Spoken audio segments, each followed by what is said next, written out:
Hello students, आप सभी का स्वागत करता हूं। जैसा कि आप जानते हैं, पिछले वीडियो में आप पृथक्करण के सिद्धांत के बारे में अध्ययन किया। आई होप कि आप समझ गए होंगे। आगे का स्टार्ट करते हैं। आज हम लोग पढ़ेंगे अवसाधन तथा निस्तारण की सीमाओं के बारे में अध्ययन करेंगे। अवसाधन के बारे में आपको जो जानकारी दे दिया था, पढ़ लिए होंगे, बनता भी होगा। अवसाधन और निस्तारण होता क्या है बच्चों, तो जानकारी होगी। मिश्रण में जल मिलाने पर भारी अणुओं के नीचे तली में बैठ जाने की प्रक्रिया जो होती थी, तो वह अवसाधन होता था। यह तो आप पढ़ चुके होंगे। मिश्रण में जल मिला रहे हैं तो जो भारी कण होंगे वह नीचे तली में बैठ जाते हैं। इस प्रक्रिया को क्या बोलते हैं, अवसाधन। और बच्चों निस्तारण क्या कहलाता है कि अवसादित मिश्रण को बिना हिलाए जल को दूसरे पात्र में डालने की क्रिया। अवसादित मिश्रण को बिना हिलाए जल को दूसरे पात्र में डालने की क्रिया क्या बोलते हैं, निस्तारण कहा जाता है, डिकम्पोजिशन कहा जाता है। बच्चों तो आप इसको पढ़ लिए होंगे। आगे स्टार्ट करते हैं। अवसादन तथा निस्तारण की सीमाएं क्या होती हैं। तो इस प्रक्रिया को उपयोग में नहीं लाया जा सकता। दो घुलनशील द्रवों का मिश्रण होता है। इसमें क्या होता है, दो घुलनशील द्रवों का मिश्रण होगा और द्रव में घुलनशील ठोस अशुद्धियों को भी इस विधि से पृथक नहीं किया जा सकता। पहला पॉइंट होता है बच्चों स्कंदन।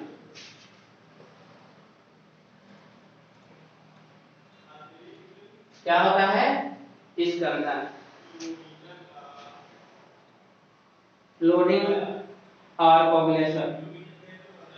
द्रव में किसी रसायन के मिलाने पर अवसादन की दर बढ़ने की क्रिया को स्कंदन कहते हैं। द्रव में किसी रसायन के मिलाने पर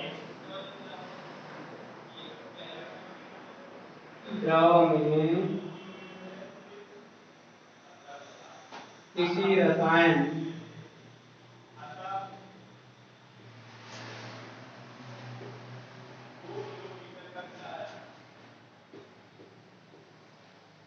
द्रव में किसी रसायन के मिलाने पर अवसादन की दर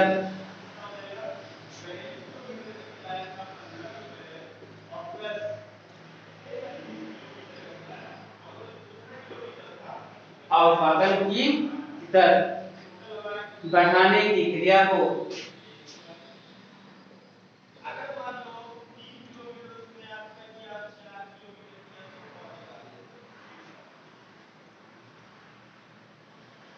अवसादन की क्रिया को अवसादन की दर बढ़ाने की क्रिया को क्या कहा जाता है बच्चों, बढ़ाने की क्रिया को क्या कहा जाता है, स्कंदन कहते हैं।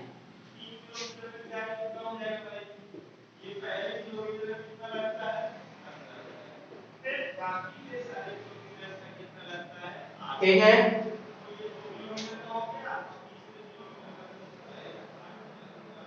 अधिकांश शहरों तथा कस्बों में नदियों तथा शहरों का जल निस्यंदन करने के पश्चात घरों में उपयोग के लिए भेजा जाता है। नदियों तथा नालों के जल में बहुत महीन मिट्टी के कण पाए जाते हैं। ये तो आप जानते हैं बच्चों, चाहे नदी हो चाहे तालाब हो, निश्चित रूप से जल में बहुत महीन प्रकार की मिट्टी पाई जाती है, उनके कण पाए जाते हैं, जिन्हें नीचे बैठने के लिए अधिक समय की आवश्यकता पड़ती है। अवसादन की दर बढ़ाने के लिए जल में फिटकरी मिलाई जाती है। अवसादन की जो प्रक्रिया होती है, तो अवसादन की प्रक्रिया को बनाए रखने के लिए अथवा इसे यह कहा जाए कि अवसादन की दर बढ़ाने के लिए जल में क्या किया जाता है बच्चों, फिटकरी मिलाई जाती है। फिटकरी द्वारा मिट्टी में फिटकरी द्वारा मिट्टी के कण आपस में संयुग्मित हो जाते हैं। फिटकरी के द्वारा हल्के कण भारी हो जाते हैं और तेजी से नीचे तली में बैठने लगते हैं। फिर स्वच्छ जल को निस्तारण द्वारा पृथक कर लिया जाता है। स्वच्छ जल के द्वारा अवसादन द्वारा पृथक कर लिया जाता है। फिटकरी को इस तरह फिटकरी द्वारा कहा गया खंडित। प्रकृति में भी स्कंदन की प्रक्रिया को देख सकते हैं। धूल के कणों की उपस्थिति के कारण कुछ दूरी पर रखी बर्फ, यानी धूल की उपस्थिति के कारण कहा गया है, धूल के कणों की उपस्थिति के कारण कुछ दूरी पर रखी बर्फ स्पष्ट दिखाई नहीं पड़ती, परंतु वर्षा होने पर धूल के कण जल से भीग करके भारी हो जाते हैं। जैसे वर्षा होती है, धूल के कण क्या होते हैं, वर्षा की बूंदें पड़ने पर वो क्या होगा, भारी पड़ जाता है, और भारी पड़ने से पृथ्वी तल पर बैठ जाते हैं। अतः वायु से धूल के कण पृथक, वायु से क्या हो जाता है, धूल के कण पृथक हो जाते हैं। ठीक है बच्चों, क्योंकि निश्चित रूप से धूल बहुत सारी पड़ी हुई है, और यदि यातायात उसमें चल रहा है, यानी आना जाना बढ़ा है, तो निश्चित रूप से धूल के कण क्या होगा, चारों तरफ फैले रहेंगे। बारिश का मौसम, यानी बारिश का मौसम, जैसे बारिश होती है तो बूंद हो सकती है, वो क्या होता है, नीचे बैठ जाता है, और बैठ जाने की जो प्रक्रिया होती है, धूल के कण क्या होते हैं बच्चों, कम हो जाते हैं, और वापस बारिश हो जाती है। दूसरा पॉइंट होता है बच्चों निस्यंदन। निस्यंदन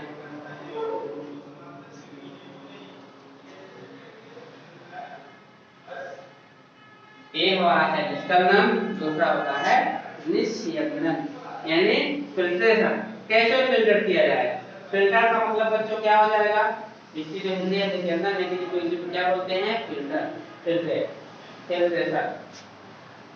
ये जो फिल्ट्रेशन जो होता है, यह एक प्रकार की छानने की प्रक्रिया होती है, यानी एक प्रकार का इंस्ट्रूमेंट कहा जाए।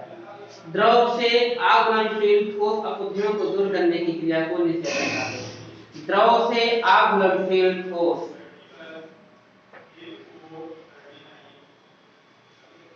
द्रव से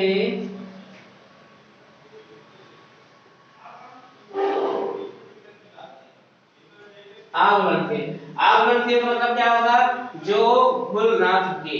द्रव से आघूलनशील ठोस अशुद्धियों के, ठोस अशुद्धियों के, द्रव से आघूलनशील ठोस अशुद्धियों के दूर करने की क्रिया को,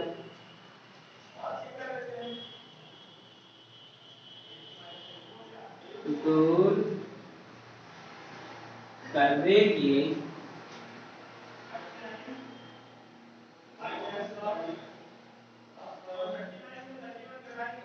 द्रव से आघूलनशील ठोस अशुद्धियों के दूर करने की क्रिया को क्या कहते हैं बच्चों, निस्यंदन, फिल्ट्रेशन।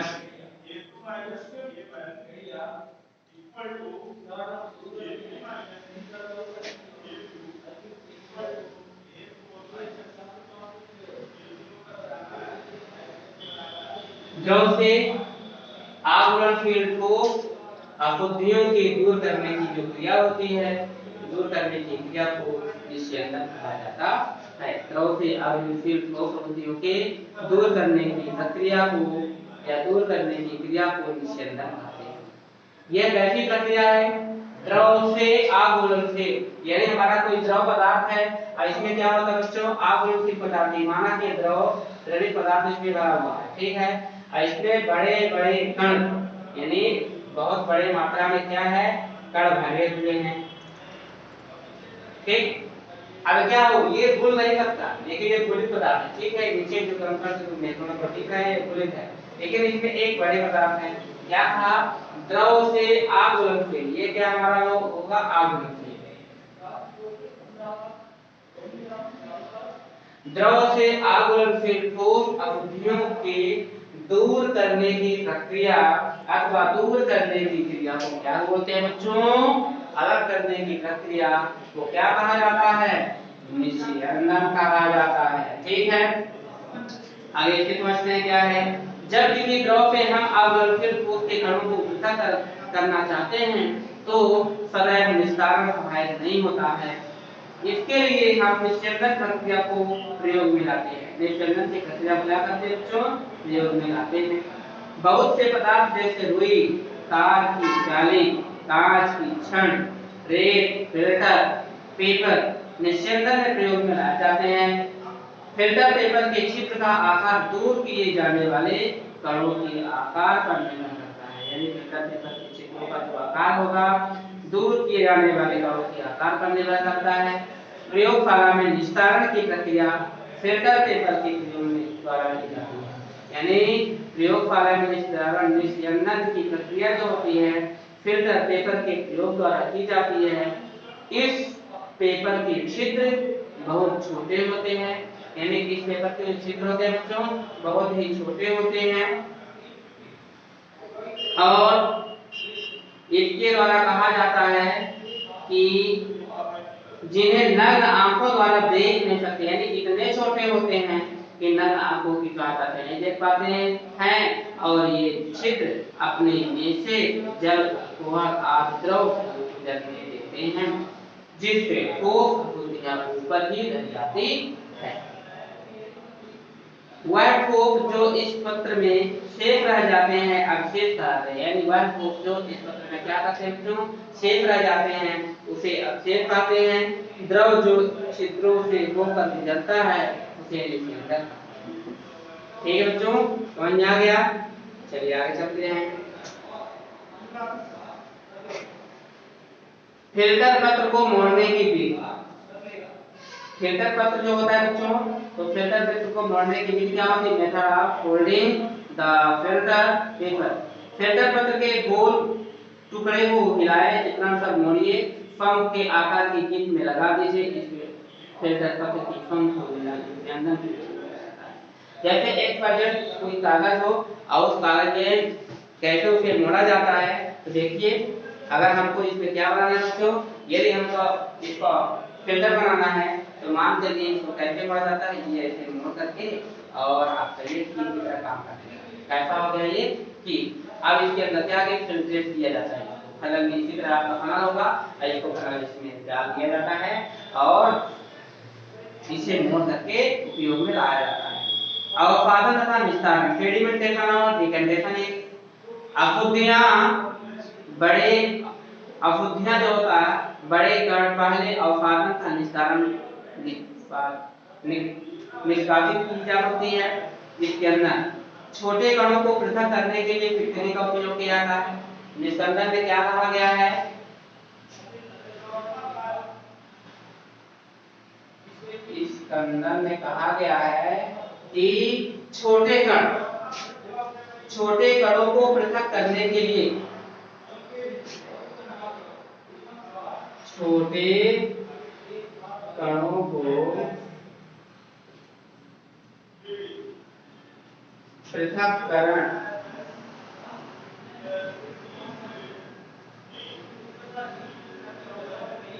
छोटे कणों को पृथक्करण करने के लिए छोटे कणों को पृथक्करण करने के लिए फिटकरी का उपयोग किया जाता है।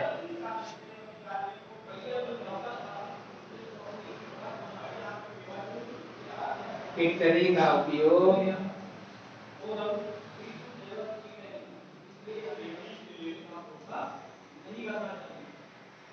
किया जाता है। ठीक है बच्चों, नेक्स्ट निस्यंदन फिल्ट्रेट। इसके पश्चात रेत को फिल्टर पत्र के द्वारा जल से निस्यंदित किया जाता है। फिर क्या होगा? निस्यंदन की प्रक्रिया जब बताया गया तो निस्यंदन में क्या होता है?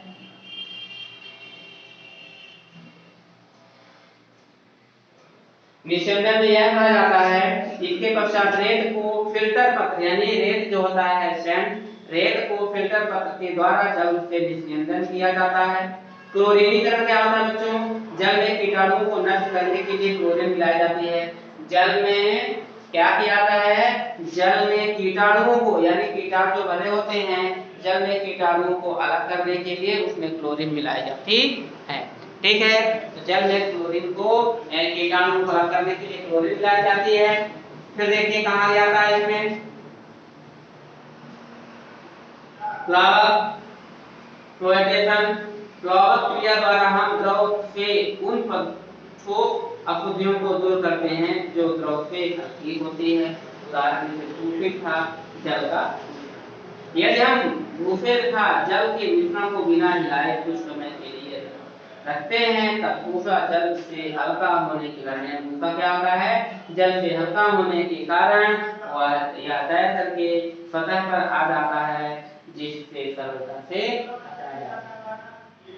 मंथन सेंट्रीफ्यूगेशन, ये मंथन क्या है बच्चों? तो देखिए इसको भी देख लेते हैं, द्रव से मंथन,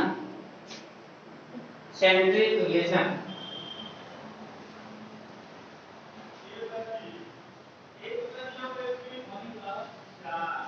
ठीक है बच्चों, मंथन,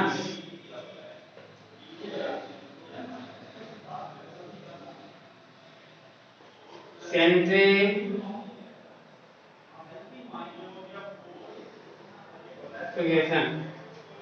सेंट्रीफ्यूगेशन का मतलब क्या हो जाएगा? मंथन। द्रव में सम्मिलित कणों वाले द्रव को एक बंद पात्र में घुमा करके मंथन की प्रक्रिया द्वारा निकाला जा सकता है। द्रव में सम्मिलित कणों वाले द्रव को एक बंद पात्र में घुमा करके मंथन की प्रक्रिया द्वारा निकाला जाता है। कभी कभी यह एक मशीन, जिसे आप केंद्रीय मशीन कहते हैं, ये क्या है? इस प्रक्रिया में कौन सी मशीन का उपयोग किया जाता है? आप केंद्रीय।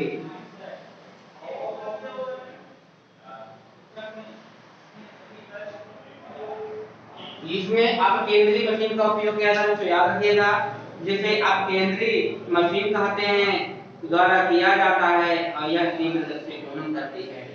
वह क्रिया, यह क्रिया डेयरी में दूध से क्रीम निकालने में उपयोग किया रखिएगा।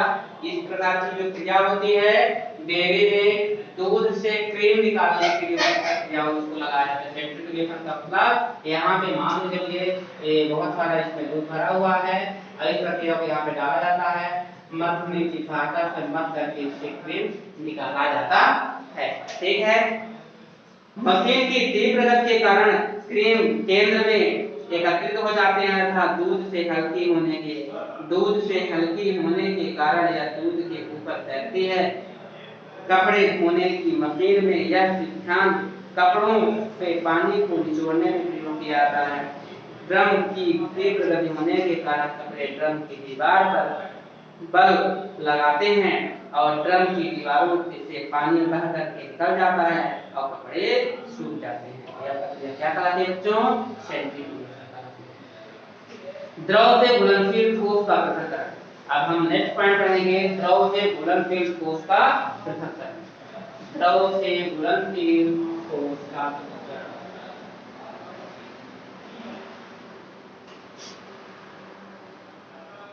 द्रव से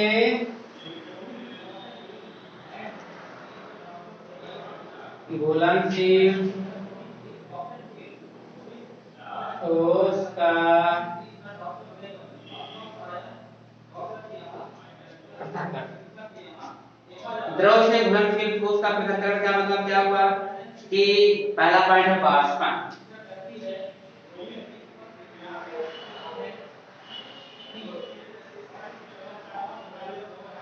वाष्पन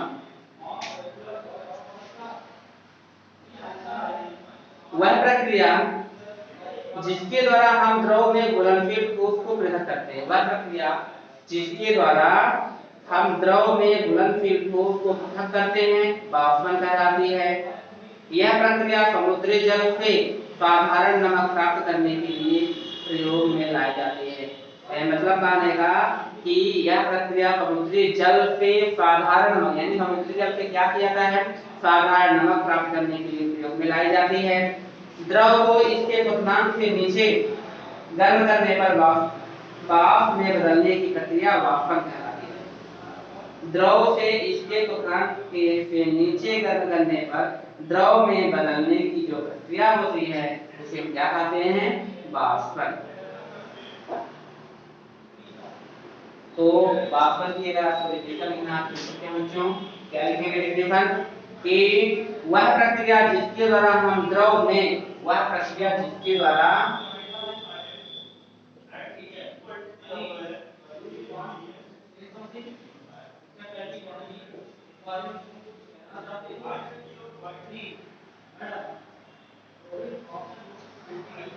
वह प्रक्रिया जिसके द्वारा हम द्रव में घुलनशील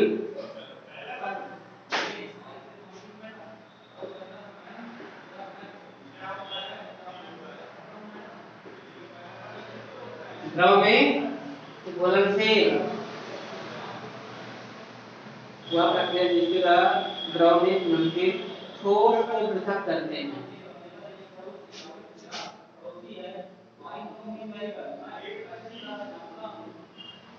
ठोस को क्या करते हैं?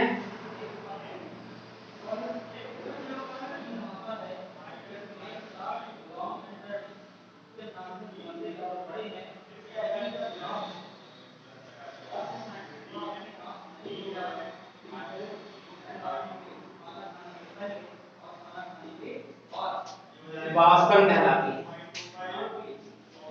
वह प्रक्रिया जिसके द्वारा द्रव में घुलनशील, यानी द्रव में क्या है, वह पदार्थ क्या होना चाहिए? घुलनशील होना चाहिए। तो द्रव में घुलनशील दो पदार्थों को इकट्ठा करते हैं और यह प्रक्रिया क्या कहलाती है? वाष्पन कहलाती है। नेक्स्ट पॉइंट है हमारा आसवन। आसवन में क्या होता है बच्चों? आसवन, डिस्टिलेशन,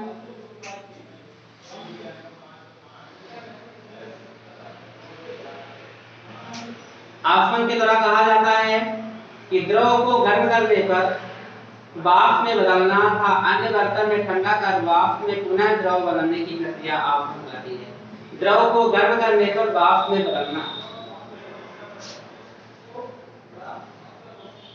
द्रव को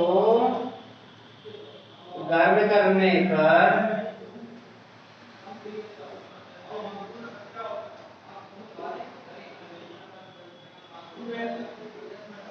द्रव को गर्म करने पर वाष्प में बदलना, द्रव को गर्म करने पर वाष्प में बदलना तथा अन्य बर्तन में ठंडा कर वाष्प में पुनः द्रव बनने की प्रक्रिया आसवन कहलाती है। तथा अन्य बर्तन में ठंडा कर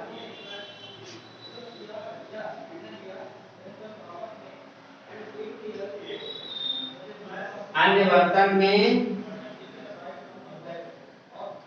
ठंडा कर, अन्य बर्तन में क्या किया जाएगा? उसे ठंडा किया जाएगा। अन्य बर्तन में ठंडा कर वाष्प से पुनः द्रव में,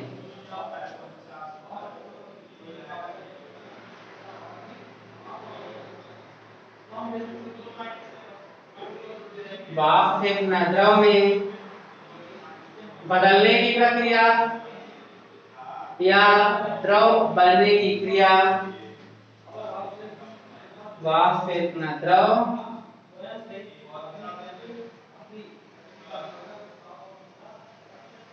बनने की क्रिया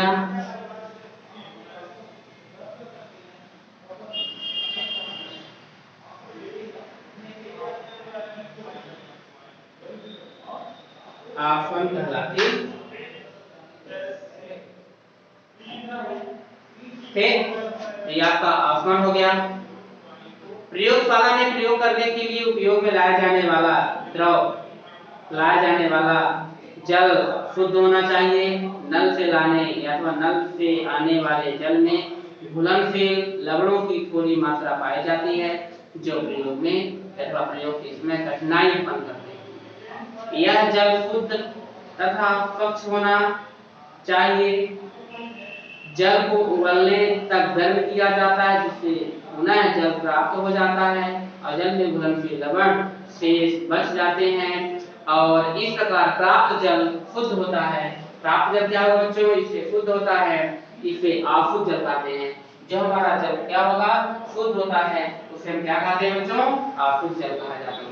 तो अवसादन बन जाएगा। और आसवन का मतलब क्या हुआ?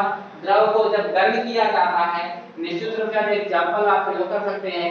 यदि हम द्रव को गर्म करेंगे तो वह वाष्प में बदलेगा और वाष्प से क्या होगा? पुनः द्रव में, लेकिन उसके लिए प्रक्रिया होती है। तथा अन्य बर्तन में ठंडा कर दिया जाएगा। ठंडा करने के बाद वाष्प से पुनः द्रव बनने की प्रक्रिया होगी, वह क्या कहलाती है? आसवन कहलाती है। ठीक है बच्चों, समझ में आ गया। नेक्स्ट आपका क्रिस्टलीकरण, क्रिस्टलाइजेशन, क्रिस्टलीकरण।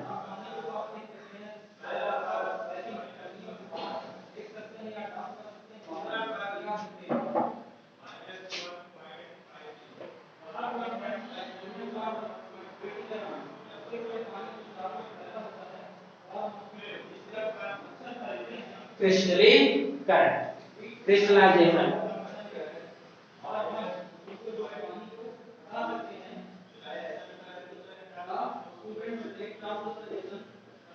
क्रिस्टलाइजेशन क्या होता है? इस विधि में हम शुद्ध ठोस को उसके विलयन से क्रिस्टल के रूप में प्राप्त करते हैं। यानी अगर एक प्रकार का विलयन है और उसे क्या किया जाता है? क्रिस्टल, यानी उसको क्रिस्टल में परिवर्तित किया जाता है। तो कहने का मतलब क्या हुआ कि शुद्ध ठोस को उसके विलयन से क्रिस्टल के रूप में प्राप्त किया जाए। यानी हमारा शुद्ध विलयन है और वहां से क्रिस्टल प्राप्त करना है मुझे, तो क्या कहा जाएगा? यह प्रक्रिया गर्भ तथा प्राणिक विलयन से ठोस पदार्थ को शुद्ध द्रव में प्राप्त करने के लिए उपयोग किया जाता है।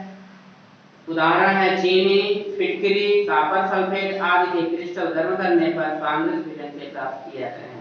तो जो हमारा मेन पॉइंट है, क्या लिखेंगे कि शुद्ध ठोस को उसके विलयन से,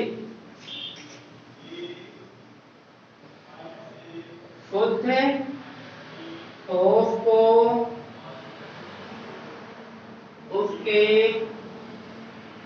विलयन से, शुद्ध ठोस पदार्थ होगा, शुद्ध ठोस को उसके विलयन से क्रिस्टल के रूप में प्राप्त किया जाता है।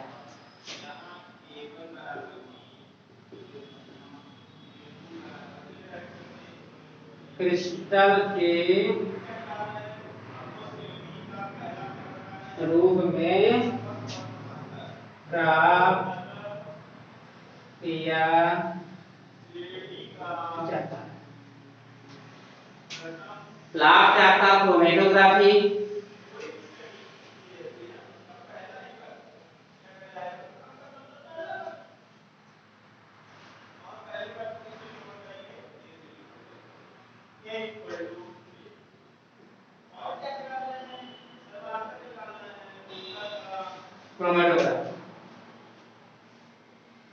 क्रोमेटोग्राफी भी एक प्रकार का फिल्ट्रेशन का काम करता है।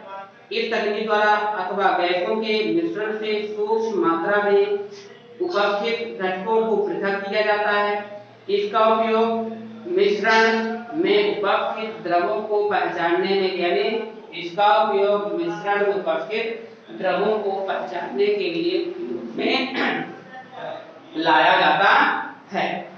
उदाहरण, थोड़े जल में लाल तथा चीनी, थोड़े जल में लाल तथा नीली स्याही की बूंदें डालते हैं और ड्रबर की सहायता से इस मिश्रण की एक बूंद फ्लोटिंग पेपर पर डाल दिया जाता है। कुछ समय पश्चात आप देखेंगे कि केंद्र में एक गहरा धब्बा दो अलग अलग रंगों के विलयन से घिरा रहता है।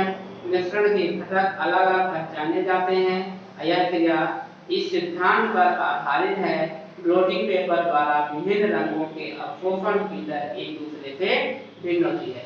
यह एक प्रकार की प्रक्रिया है बच्चों। इसमें क्या है, क्रोमेटोग्राफी की प्रक्रिया में आपको बता दूं, थोड़ा ध्यान दीजिएगा। माना कि हम एक फ्लोटिंग पेपर लिए हैं, ठीक है, और इस पर हम क्या लगा दिए? स्पॉट लगा दिए। ये हमारा क्या है? स्पॉट है। अब करना क्या है इसमें कि आप क्या करेंगे, जल में लाल तथा नीली स्याही की बूंदें डालते हैं और एक बीकर में हम क्या ले लेंगे? सॉल्यूशन बना लेंगे। उस सॉल्यूशन में क्या होगा कि ड्रॉपर की सहायता से क्या करेंगे? इस ड्रॉपर की सहायता से ले करके और ड्रॉप बाय ड्रॉप यहाँ पे आप छोड़ देंगे। छोड़ने के बाद क्या होता है बच्चों? इसको हम उल्टा करके डाल देते हैं बीकर में। ये बीकर में जैसे डाल देते हैं तो इसकी प्रक्रिया धीरे धीरे धीरे धीरे धीरे धीरे क्या होती है? कलर में, दो कलर में, जिस कलर में आप डालेंगे तो उस कलर में क्या होगा?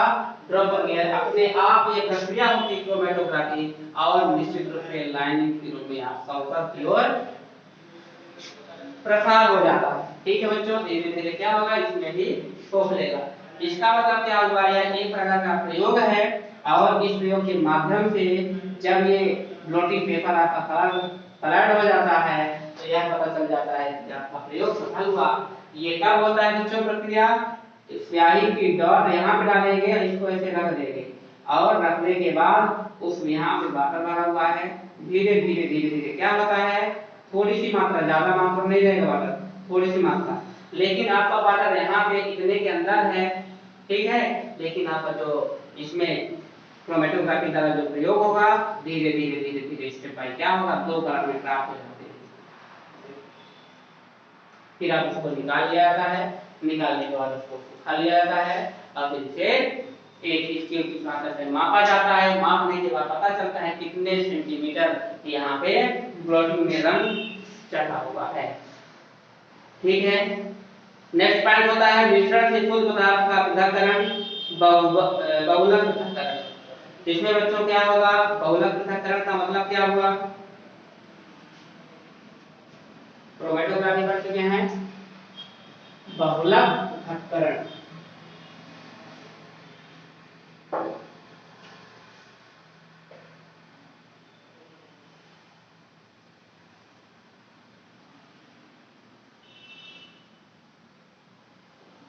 बहुलक पृथक्करण मल्टीपल सेपरेशन। यदि किसी मिश्रण में दो से अधिक संघटन होते हैं, यदि किसी मिश्रण में दो से अधिक संघटन होते हैं तब हम दो अथवा दो से अधिक पृथक्कारी विधियों का उपयोग करते हैं।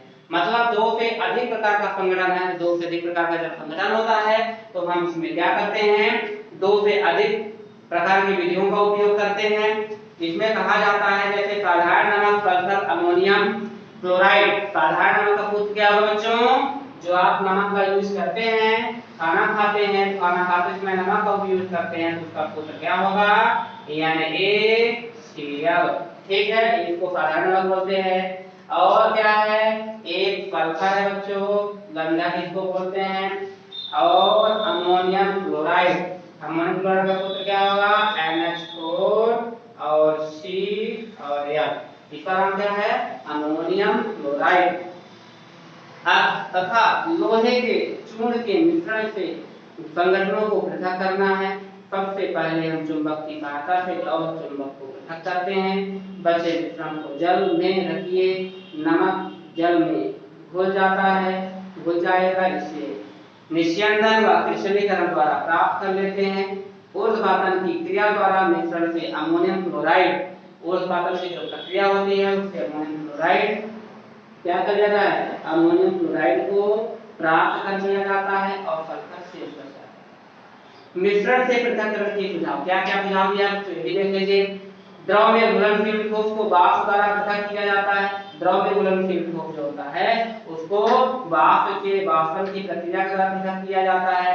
द्रव में अघुलनशील ठोस को निस्यंदन द्वारा पृथक किया जाता है। मतलब अगर वह नहीं घुल रहा है तो वह निस्यंदन की सहायता से पृथक किया जाता है। नेक्स्ट पॉइंट है अन्य कणों से पत्थरों को हस्तचयन अथवा चलनी द्वारा पृथक किया जाता है।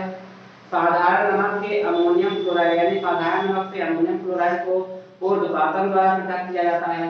अब साधारण नमक का मतलब NaCl है, NaCl से अमोनियम क्लोराइड आपको प्राप्त करना है, ऊर्ध्वपातन की प्रक्रिया का उपयोग करना पड़ेगा। और चुंबकीय पदार्थों को केवल चुंबक द्वारा आकर्षित करके पृथक किया जाता है। यदि वह चुंबकीय पदार्थ है, चुंबकीय पदार्थ को क्या है, यानी चुंबक की सहायता से उसे पृथक किया जाता है। ठीक है बच्चों, समझ में आ गया, तो आप इसको अच्छे से पढ़ लेंगे। उसमें आपको पॉइंट्स ये आपका कंप्लीट हुआ। और अब इसके बाद मैं आपको क्या करूंगा, प्रश्नोत्तर लिखाऊंगा, तो उसको हम नेक्स्ट वीडियो में बताएंगे बच्चों। आप इसको अच्छे से समझ लीजिएगा। और यदि आप कोई पॉइंट नहीं समझ में आ रहा है, चाहे क्रोमेटोग्राफी हो, चाहे आपका निस्यंदन हो या डिकैंटेशन हो, तो आप इसे या सेंट्रीफ्यूगेशन हो, आप एक कमेंट्स करेंगे तो निश्चित रूप से इसका जवाब दिया जाएगा। आज के लिए इतना ही। Okay, good day.